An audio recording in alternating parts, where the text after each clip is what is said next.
So hi mga Kabs, kumusta? PJTV ako pala ito. Sana sa buting kalagayan at malusog yung pangangatawan.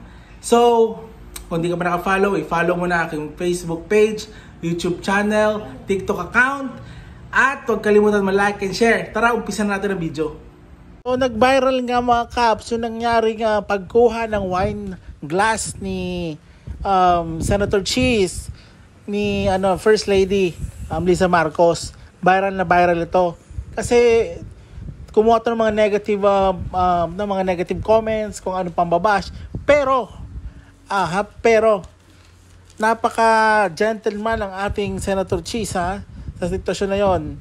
Kaya talagang mabibilib ka rin talaga at tama ang pinalit. Ang tama ang pinalit na Senate President. At dito naman sa ginawa ni First Lady Lisa Marcos, wala naman siguro problema dito. Malay ba natin kung nainuman na ba yun o hindi pa ni Senator Cheese? Malay ba natin kung close na close silang pamilya? Nila President Bongbong Marcos, nila Hart, kung close sila, di anong problema nila? Anong problema ng mga netizen?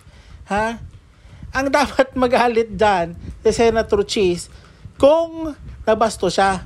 Pero wala. Sabi ni Senator Cheese, talagang gentleman lang talaga siya. Walang masama sa ginawa ng ating First Lady. Ang OA.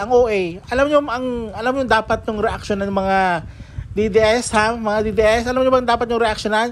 Yung ginagawa ng dating presidente niyo, yung hinahalikan ng mga babae, yung pambabastos, pagmumura, yun ang punahin niyo. Kasi kaya niyo ba?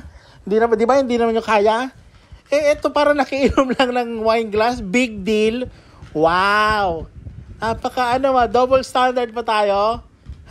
Hindi pa rin ba kayo makamove on? Talagang hanap pa rin kayo ng butas sa pamilyang Marcos? Mag-move on na kayo. Si Senator Cheese hindi nagalit. Tapos kayo mga DDS, OA ang reaction. Oh my goodness, ano na tayo?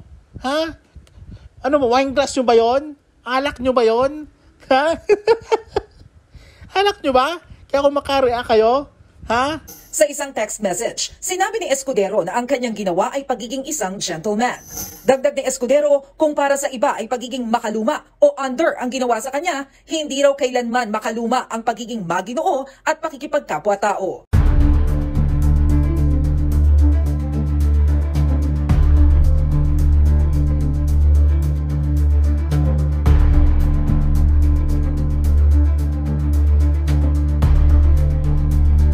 Kaya sa mga nag-react dyan ng negatibo sa ginawa ni First Lady, huwag kayong OA huwag kayong OA kasi hindi natin alam. Close naman siguro sila.